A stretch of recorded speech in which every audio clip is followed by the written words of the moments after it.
Well, this first picture is a picture of Laura, my birth mom.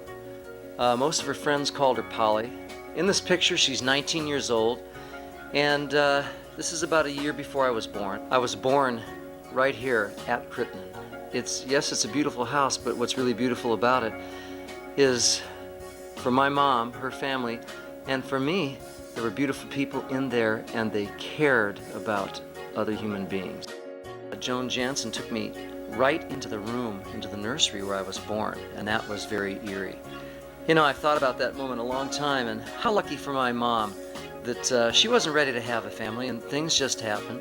And I was born in a great atmosphere, safe place, and then the Johnstons adopted me. And well, when I first met my three brothers and sisters, and I walked in the room, they were kind of in shock, and I'm sure they were glad to meet me, but I didn't understand why they were kind of gasping.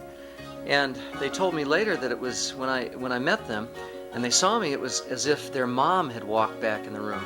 I had this fabulous life growing up, and we moved to California, and you know, I met my wife, had my family, got in the music business, did all these wonderful things, and it kind of all started at Crittenton.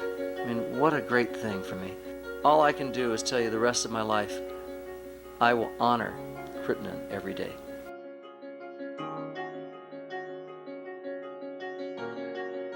Hi, it's Bruce Johnston, and 73 and 9/10 short years ago, I was born in this room in Crittenton House, the original house built in 1937. And I just, every few centuries, I like to drop by and make sure the room's still here. You know, we have our Beach Boys song, In My Room. I guess I'm in my room. Anyway, see you guys later.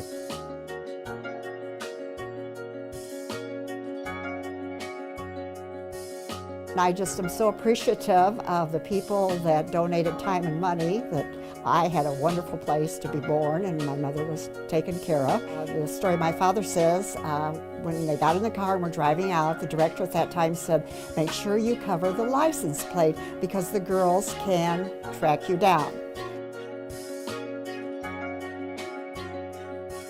When I finally got my official birth certificate, it had on there that under mother illegitimate, under father illegitimate, but under mother it had age 24.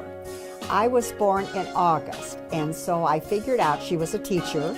She had to, in May, be aware she was pregnant. She had Peoria, someone directed her to Peoria to deliver, and then, Labor Days when school started again, so she was able to deliver in August and go back to her profession. And I thought, oh my goodness, this woman had to deal with so much, to go back home and go back to her job and know she'd given a baby up.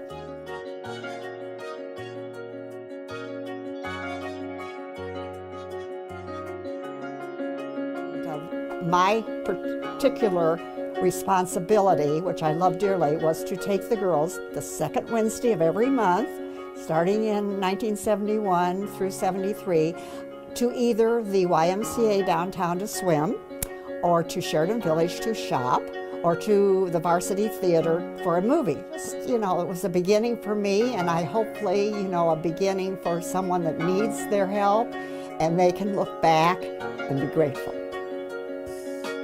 Just 2 weeks ago, as we're preparing for this event, a man by the name of Kyle Fleming came to my door, and he wanted to know where he came from and where he was born and all. My name is Kyle John Fleming. I was born in this room January 14th, 1965 by Lois Rockcliffe, a wonderful lady who had the kind heart to give me life.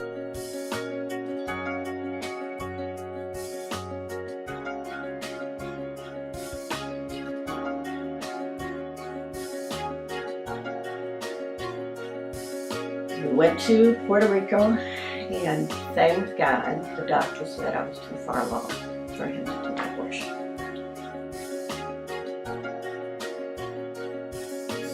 I'll never be able to thank her enough. I was raised by two wonderful individuals, Philip and Jewel Fleming in Quincy, Illinois, and I would never change that for the world. I have two wonderful brothers and sisters. When my son was probably about 30 years old, I don't know, I just had this real need to see if I could get in contact with him. I've always had a yearning to find out more about my life, what I was about, where I came from, who they looked like, and I've accomplished all of that, and I'm still finding out more, and my mission continues to this day. And that young man welcomed me with so much love and open arms.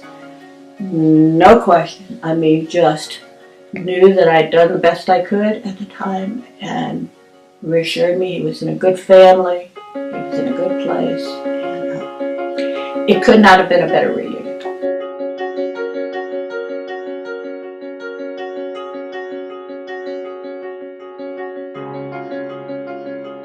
I think, wow, not only did we save 4,000 babies, but we protected 4,000 unwed mothers from a very traumatic situation that could have happened in their life. And those 8,000 adoptive parents that had their lives changed forever, and all those siblings, and the effect just keeps on going.